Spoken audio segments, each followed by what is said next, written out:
देहरादून में कोहरे से सुबह की शुरुआत हुई है। मौसम विभाग ने मैदानी क्षेत्रों में घने कोहरे की भी चेतावनी दे दी है। तो ये बड़ी खबर आपको बता रहे हैं, जहां पर हरिद्वार, उधम सिंह नगर, देहरादून, पौड़ी में घने कोहरे की चेतावनी जारी की गई है।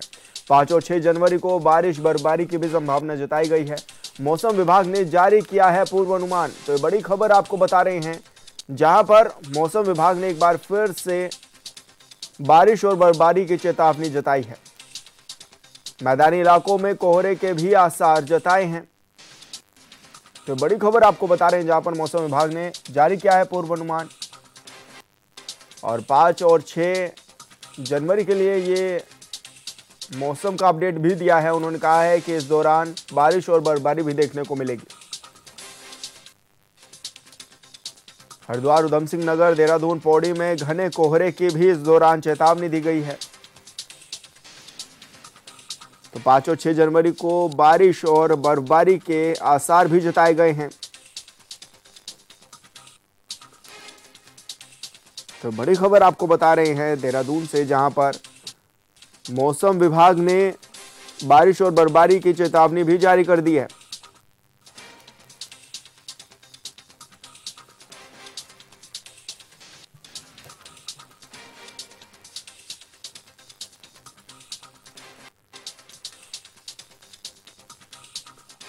और संवाददाता योगेश आर्या हमारे साथ लाइव जुड़ गए हैं। योगेश, क्या कुछ जानकारी मिल रही है? किस तरह का मौसम विभाग ने अपडेट दिया है? किस तरह का मौसम रहने वाला है आने वाले दिनों के लिए?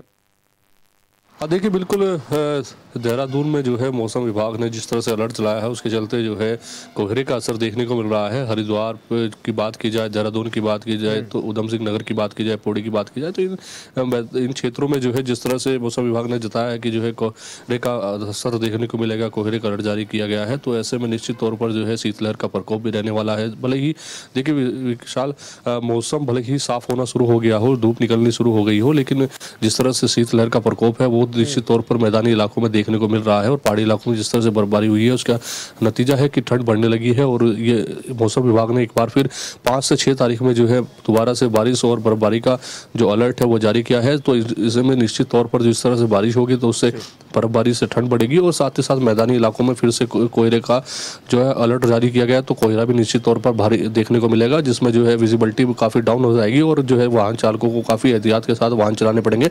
देखिए, कोहरे की अगर बात करें तो जिस तरह से बारिश होती है, उसके बाद जो मॉइस्चर पैदा होता है और हवा चलती है, तो उसका असर होता है कि जो पारा डाउन हो जाता है, 2 से नीचे चला जाता है, तो उसके कारण जो है कोहरे का असर देखने को मिलता है। और मैदानी इलाकों में जब ये कोहरा घना होकर जो है हो जाता है, तो उसके बाद विजिबिलिटी कम होती है और वाहन चालक जो है उनको काफ़ी समस्याओं का सामना करना पड़ता है। उतना ही नहीं, अगर सूरज के दर्शन नहीं होते हैं तो निश्चित तौर पर ये कोहरा जो है शीतलहर के साथ साथ जो है ठंड की बढ़ोतरी होती है। तो निश्चित तौर पर जो है मैदानी इलाकों में जो है ठंड बढ़नी शुरू हो गई है और शीतलहर का प्रकोप देखा जा रहा है। तो इसी को देखते हुए जो है मौसम विभाग ने एक अलर्ट जारी कर दिया है, जिसमें 5 और 6 में बर्फबारी और बारिश का अलर्ट जारी किया गया है। तो ऐसे में और बर्फबारी होगी तो निश्चित तौर पर ठंड में बढ़ोतरी होगी और पारा जो है वो नीचे आएगा। और साथ ही साथ जो है इसको लेकर के सरकार ने भी आदेश जारी किया है कि जो है जो रेन बसेरे हैं उनकी व्यवस्थाओं को दुरुस्त किया जाए, कोई भी जो खुले आसमान के नीचे सोता हुआ नजर ना आए। तो इसको लेकर के जो है अलर्ट सरकार ने भी जारी किया है। निश्चित तौर पर सरकार भी पूरी तैयार है। और वहीं जो है मौसम विभाग ने जिस तरह से अलर्ट जारी किया है, तो ऐसे में जो है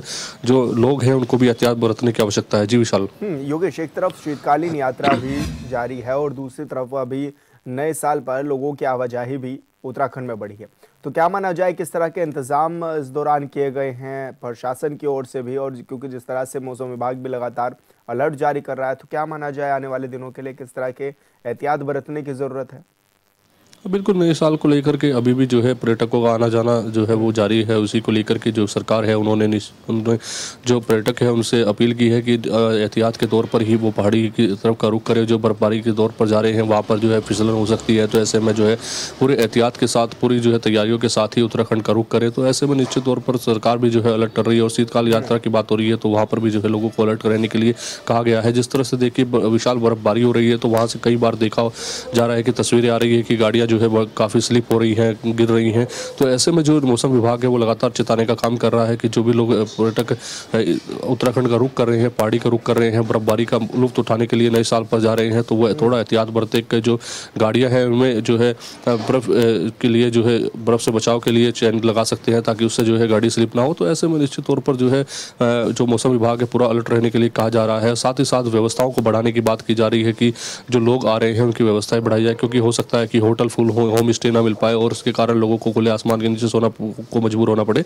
तो ऐसे में सरकार भी चेताने का काम कर रही है कि जो है जो अधिकारी है वो लापरवाही न बरतें और साथ ही साथ जो है इनकी व्यवस्थाएं करें कि रेन बसेरे को बढ़ाया जाए, ताकि अगर कोई खुले आसमान के नीचे सोता पाया जाएगा और उसकी तस्वीर अगर सामने आएगी तो निश्चित तौर पर जो वहाँ पर जिम्मेदार अधिकारी है तो उन पर भी कार्रवाई होगी। जी योगेश, ऐसे में क्या माना जाए कि अलाव की व्यवस्था किस तरह से की गई है शहरों में, और इसी के साथ ही रैन बसेरों की खासकर व्यवस्था, क्योंकि एक अच्छा खासा बजट इन चीज़ों के लिए भी मुहैया कराया गया है जिला प्रशासन को कि रैन बसेरों की व्यवस्था कराई जाए, गरीबों में कंबल वितरित किए जाए और अलाव की भी व्यवस्था की जाए। हाँ, देखिए बिल्कुल जो अलाव की व्यवस्था की बात है कि चौक चौराहों पर अलाव की व्यवस्था की जाती है, उसमें जो है अनुमान जो है थोड़ी खामियां देखने को मिलती है।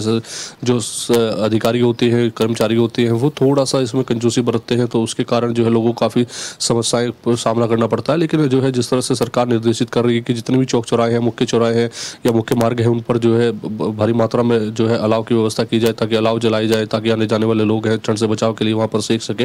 और साथ ही साथ रेन बसेरों की व्यवस्था की बात की जाए कि जो चाहे वो मुख्य चौराहे जितने भी हैं वहाँ पर भी रेन बसेरे की व्यवस्था की जाए, ताकि जो लोग हैं खुले आसमान के नीचे सोने का मजबूर हैं वो वहाँ पर ना सो सके और रेन बसेरे में अपने जो है आरामदायक नींद निकाल सके, ताकि जो है ठंड से उनका बचाव भी रहे। तो इसके लेकर सरकार जो है लगातार निर्देशित कर रही है और साफ तौर पर कहा जा रहा है कि अगर तस्वीरें सामने आई तो निश्चित तौर पर जिम्मेदार अधिकारियों के खिलाफ कड़ी कार्रवाई की जाएगी। जी।